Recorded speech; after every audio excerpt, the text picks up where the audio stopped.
Mr. Gorbachev, tear down this wall.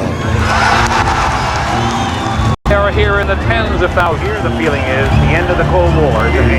You can only imagine what it must have been. Vladimirovich Putin. In Moscow today, an unprecedented peaceful passing of power. If you want to know what my personal assessment is, I think he is fully capable of building a prosperous, strong Russia while preserving freedom and pluralism and the rule of law. It's a big challenge. I think he's fully capable of doing it.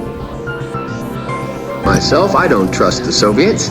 I don't trust them to do anything short of what they can get away with.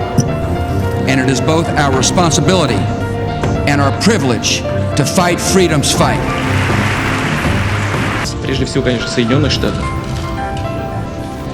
перешагнула свои национальные границы и, по сути, во всех сферах, и в экономике, и в политике, и в гуманитарной сфере навязывается другим государствам. Ну, кому это понравится?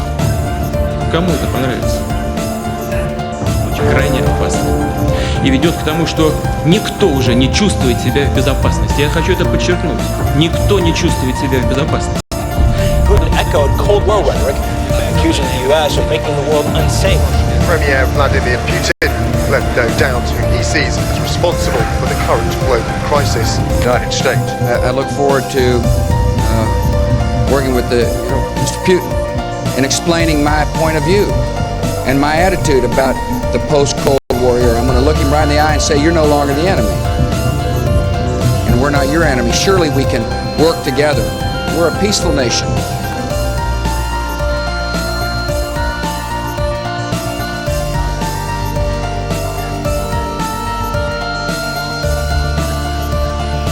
President Bush, is this a man that Americans can trust? I'll answer the question. I looked the man in the eye. I found him to be very straightforward. I was able to get a sense of his soul, committed to his country and the best interests of his country. Stunning upset. Donald Trump is elected the 45th president. Donald Trump shocking the nation and the world.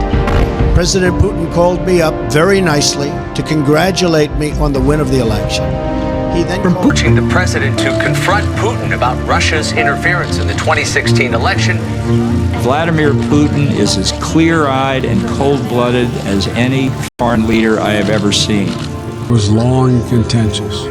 Putin was ice-cold calm throughout, but argumentative from the start to finish. Well, I was there with then Vice President Biden. The message that he's sending is, let's not, we're not here to kid each other. We need to speak clearly. We need to speak directly. I'm looking into your eyes, I told him, smiling. I don't think you have a soul. He looked at me for a second and smiled back. We understand each other, he said. And we did. When Biden said that to me, I hadn't heard it before. And my immediate reaction was, this sounds like a movie line. Is that what really happened? And he said, absolutely, positively, that's who this guy is. President Putin denied having anything to do with the election interference in 2016. Every U.S. intelligence agency has concluded that Russia did. My first question for you, sir, is who do you believe? My people came to me, Dan Coates came to me, and some others. They said they think it's Russia. I have President Putin. He just said it's not Russia. I will say this, I don't see any reason why it would be.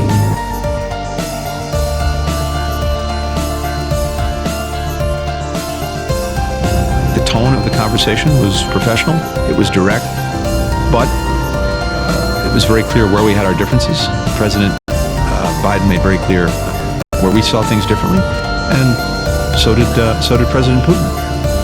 Would be over swiftly. That was before their jets were plummeting from Ukrainian skies. Ukraine's president remains defiant. Ukraine's result has shocked the world and frustrated the Russians. Putin is facing the embarrassment of this offensive not necessarily being pulled.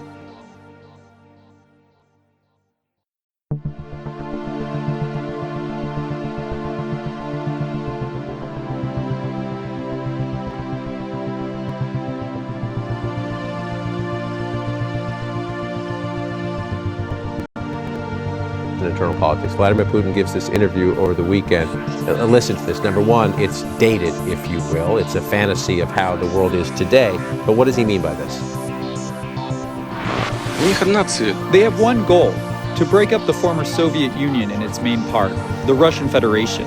And then, perhaps, they will accept us in the so-called family of civilized peoples, but only separately, each part separately. Moreover, in today's conditions, when all the leading NATO countries have declared their main goal to inflict a strategic defeat on us so that our people suffer, how can we, under these conditions, not take into account their nuclear potentials? Two things jumped out at me. You're way smarter than me when it comes to how he thinks, so help me. Number one, the nuclear potentials. He waves that flag when he feels it's in his interest that, well, they have nuclear weapons and they don't like us. But they have one goal, to break up the former Soviet Union and its main part. The Soviet Union has been broken up for a long time. At least he used the word former. What is he trying to communicate to the people at home? He's trying to communicate what the Russians call strategic depth, which means that he's got this alliance of former Soviet states, including like Central Asia, that he has under his thumb. And he needs to keep those. And right now, this week, Secretary Blinken is headed to Kazakhstan and Uzbekistan, those core parts of this former Soviet Union that we're trying to break away. So, yeah, it's kind of true. But that doesn't mean that that's not the way the world should work.